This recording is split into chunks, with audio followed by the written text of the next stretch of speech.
வேதத்துல படிக்கிறோம். அப்போஸ்தலர் 22:15 படிக்கிறோம். நீ கண்டவைகளையும் கேட்டவைகளையும் குறித்து சகல மனுஷருக்கு முன்பாக அவருக்கு சாட்சியாய் இருப்பாய். நீ கண்டவைகளையும் கேட்டவைகளையும் குறித்து சகல மனுஷருக்கும் நீ சாட்சியா இருக்கணும். எத்தனை பேர் ஆமீன் சொல்றீங்க? ஹalleluya. கர்த்தர் உங்களை என்ன எதற்காக அழைத்திருக்கிறார்? சகல மனுஷர்களுக்கும் நான் சாட்சியாய் வாழ்வதற்காக. ஆமென், ஹalleluya.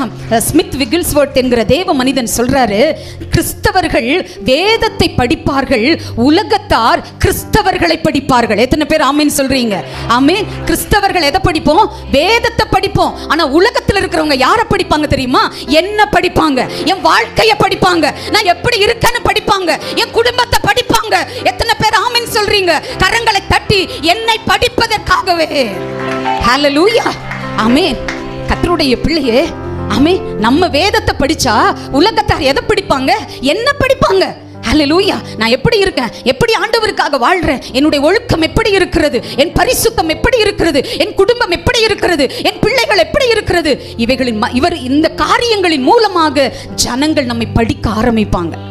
அதனாலதான் பவுல் கிட்ட ஆண்டவர் சொல்றாரு, நீ சகல மனுஷருக்கும் சாட்சியா இருப்பாய். ஹalleluya. இதை கேட்கிற தேவனுடைய பிள்ளையே, ஏசப்பா சுவிசேஷத்தை சொல்றக்கு என் வாயை திறங்கப்பா. எத்தனை பேர் உணர்றீங்க? இந்த வாயை உண்டாக்கினது கர்த்தர் தானே.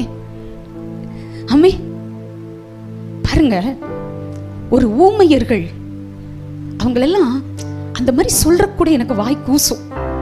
ஏன் தெரியுமா? ஏசப்பா நல்லா பேசுறதுக்கு வார்த்தைகளை கொடுத்திருக்காரு. ஒரு ஊமையர்கள் நிறைந்த ஒரு கூட்டம், ஆயிரக்கணக்கான பேர் அதுல கூடியிருக்காங்க. அவர்களுக்கு சத்தம் போட்டு ஆராதிக்க அவங்களால முடியுமா? ஆமே, எவ்வளவு தூரம் அவங்க சத்தத்தை ஒலிக்க வைக்கணும்னு நினைச்சா கூட இந்த சவுண்ட் என்ன செய்யாது, வெளியே வராது. ஆனா நல்லா பேசுறவங்க எவ்வளவு தூரம் வேணாலும், எவ்வளவு சவுண்டா நம்மளால என்ன செய்ய முடியும்? கத்த முடியும், பேச முடியும்.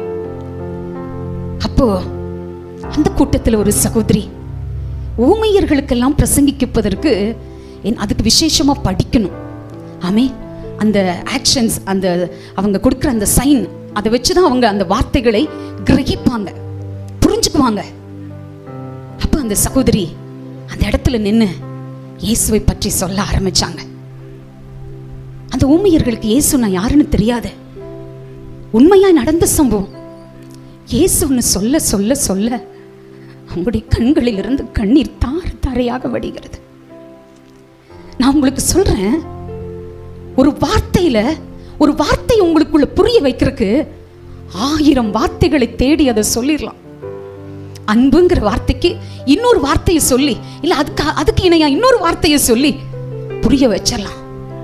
ஒரு மேக்ஸினுடைய ஃபார்முலாவை ஒருத்தனுக்கு, ஒரு மாணவனுக்கு புரிய வைக்கிறதுக்கு, ஒரு மேக்ஸை புரிய வைக்கிறதுக்கு பல கோணத்துல அந்த ஆசிரியர் அவனுக்கு டீச் பண்ணி அது அவனை உள்வாங்க வச்சிடலாம்.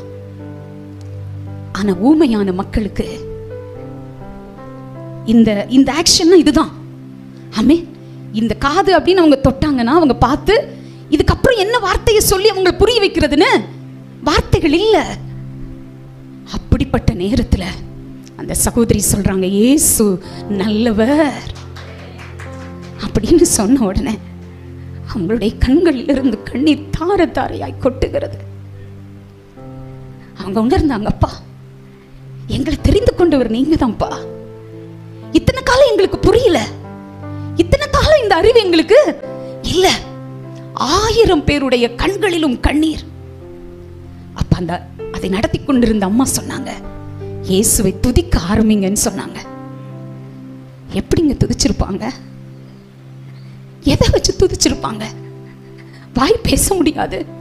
இந்த உணர்வுகளினால, இந்த உணர்வு என் இயேசுவை தொட்டது. இந்த உணர்வுனால பரலோகத்தை அசைத்தார்கள். எத்தனை பேர் ஆமென் சொல்றீங்க? 1000 பேர் அன்னைக்கு தீர்மானம் பண்ணாங்க, 1000 ஊமையர்களுக்கு இயேசுவை பற்றி நாங்கள் அறிவிப்போம், எங்களை போல இருக்கிற ஊமையர்களுக்கு இயேசுவை பற்றி சொல்லுவோம் என்று தங்களுக்குள் ஒரு தீர்மானம் எடுத்தாங்க.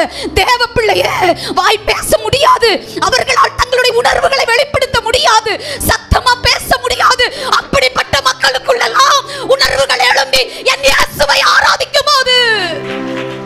நல்ல வாயை கொடுத்திருக்காரு, நல்ல கையை கொடுத்திருக்காரு, நல்ல கால்களை கொடுத்திருக்காரு, நல்ல ஆலயத்தை கொடுத்திருக்காரு, நல்ல ஜீவனை கொடுத்திருக்காரு. இயேசுவுக்காக எதை செய்ய போகிறோம்? உணர்வுகள் எழும்பலையா? எத்தனை பேர் ஆமென் சொல்றீங்க? ஹல்லேலூயா. உங்க உணர்வுகளை தட்டி எழுப்ப என் ஆவியானவர் இறங்கி வந்திருக்கிறார். ஆமென். ஒரு ஆத்துமா, இந்த சபையில ஒரு ஆத்துமா என் இயேசுவுக்காக சுவிசேஷம் சொல்ல எழும்பினால் என் தேசம் ரட்சிக்கப்படுமே. ஆமென். நாளைக்கு ஆண்டவர் கேட்பாரு, உனக்கு நல்ல வாயை கொடுத்தனே, நல்ல பேசுறதுக்கு திறனை கொடுத்தனே. ஆமென். எது அமைதியா இருந்தாலும் இந்த வாய் அமைதியா இருக்காங்க? யோசிச்சு பாருங்க. ஆமென். ஆண்கள் ஒரு நாளைக்கு 5000 வார்த்தை பேசினா பெண்கள் 50000 வார்த்தை பேசுறாங்களாம். ஆமென். அந்த 50000த்துல ஒரு வார்த்தை இயேசு என்று இருந்தால் என் தேசம் ரட்சிக்கப்படுமே.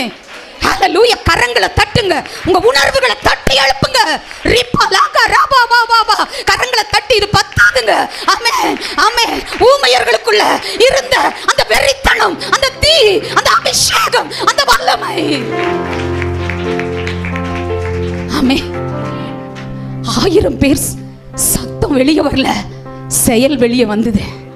எத்தனை பேர் ஆமென் சொல்றீங்க? ஊமையர்களுடைய சத்தம் வெளியே வரல, ஆனா அவர்களுடைய செயல்கள் வெளியே வந்தது. அவர்கள் கர்த்தருக்காக காட்டின வைராக்கியம் வெளியே வந்தது. ஆமென், ஹல்லேலூயா. அவங்களால பேச முடியாது, ஆனால் உணர்வுகளால் தேவனை ஆராதித்து ஆராதித்து இன்றைக்கு ஊமையர்கள் மத்தியிலே ஒரு மிகப்பெரிய எழுப்புதலை என் ஆண்டவர் கொண்டு வந்திருக்கிறார். என் தேவ பிள்ளையே, நீங்களும் நானும் எங்க நிற்கிறோம்? ஆமென், ஹல்லேலூயா.